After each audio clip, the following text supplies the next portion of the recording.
اللہ تعالیٰ قرآن کریم میں فرماتا ہے، اے ایمان والو، روزے جس طرح تم سے پہلے لوگوں پر فرض کیے گئے تھے تم پر بھی فرض کر دیے گئے ہیں تاکہ تم پرہیزگار بن جاؤ۔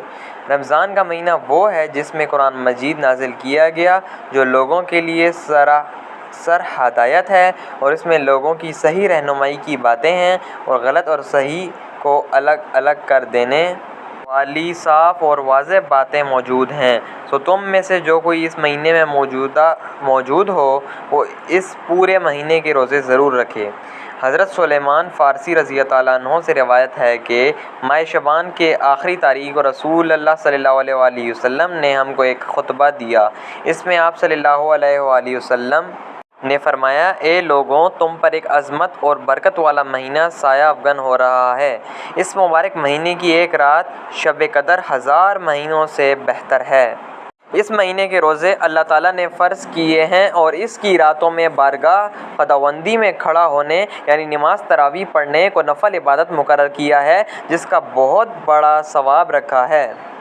جو شخص اس مہینے میں اللہ کی رضا اور اس کا قرب حاصل کرنے کے لیے کوئی غیر فرض عبادت اللہ کی رضا اور ثواب حاصل کرنے کے لیے افطار کرائے تو اس کے لیے گناہوں کی مغفرت اور آتش دوزخ سے آزادی کا ذریعہ ہوگا، اور اس کو روزہ دار کے برابر ثواب دیا جائے گا، بغیر اس کے کہ روزہ دار کے ثواب میں کمی کی جائے۔ آپ صلی اللہ علیہ وآلہ وسلم سے عرض کیا گیا کہ یا رسول اللہ صلی اللہ علیہ وآلہ وسلم، ہم میں سے ہر ایک کو تو افطار کرانے کا سامان میسر نہیں ہوتا، تو کیا غربا اس عظیم ثواب سے محروم رہیں گے؟ آپ صلی اللہ علیہ وآلہ وسلم نے فرمایا، اللہ تعالیٰ یہ ثواب اس شخص کو بھی دے گا جو دودھ کی تھوڑی سی لسی پر یا صرف پانی ہی کے گھونٹ پر کسی روزہ دار کا روزہ افطار کرا دے۔ اس شخص کو اللہ تعالیٰ میرے حوض یعنی کوثر سے ایسا سیراب کرے گا جس کے بعد اس کو کبھی پیاس ہی نہیں لگے گی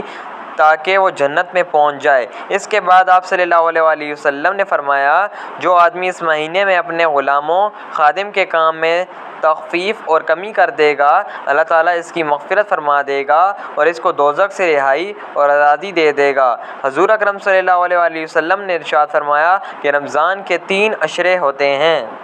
اس کا پہلا عشرہ سراسر رحمت کا ہے، درمیانہ عشرہ نزول بخشش کا ہے، اور آخری عشرہ تو عذاب سے خلاصی کی دستاویز ہے۔ حضرت ابو ہریرہ رضی اللہ عنہ سے روایت ہے، انہوں نے فرمایا کہ حضور سید اولین و آخرین رسول برحق صلی اللہ علیہ وآلہ وسلم نے ارشاد فرمایا، جس شخص نے رمضان کے روزے رکھے حالت ایمان میں اور کیفیت احتساب میں، اس کے لیے اس کے پہلے گناہ معاف کر دیے جائیں گے، اور جو شخص رمضان میں عبادات میں مصروف رہے گا حالت ایمان میں اور کیفیت احتساب کے ساتھ، اس کو پچھلی کوتاہیاں معاف کر دی جائیں گی، اور جس شخص نے حالت ایمان اور کیفیت احتساب کے ساتھ شب قدر میں عبادات کی، اس کی گزری کوتاہیاں بخش دی جائیں گی۔ روزہ ایک ایسی عبادت ہے کہ جس کے بارے میں سرکار دو عالم صلی اللہ علیہ وآلہ وسلم کا ارشاد مبارک ہے کہ اللہ تعالیٰ فرماتا ہے، روزہ میرے لیے ہے اور اس کا اجر بھی میں خود ہی دیتا ہوں۔ یعنی اللہ تعالیٰ اور اس کے بندے کا براہ راست معاملہ ہے کہ بندہ اللہ تعالیٰ کے حکم کی بجاوری میں تمام دن کھانے پینے اور نفسانی خواہشات سے رکا رہتا ہے، اور اس کے ان آداب کی پوری پابندی کا خیال و احساس رکھتا ہے، اور ان پابندیوں کے مطابق اپنے دن رات کو گزارنے کی کوششیں کرتا ہے، تو یقیناً اللہ تعالیٰ اس کا اجر خود ہی عطا فرماتا ہے۔ اگر کوئی شخص عمر کے اس حصے میں یا مرض کی اس حالت میں ہے کہ اس کے سال کے باقی ایام میں کسی بھی وقت روزہ رکھنا ممکن نہیں، تو اس کے لیے فدیہ کا حکم ہے۔ ایک اور حدیث مبارک میں رسول اللہ صلی اللہ علیہ وآلہ وسلم نے اس مہینے کو صبر اور غمخواری کا مہینہ قرار دیا ہے۔ دینی اصطلاحات میں صبر کے معنی اللہ کی رضا کے لیے اپنے نفس کی خواہشوں کو دبانا اور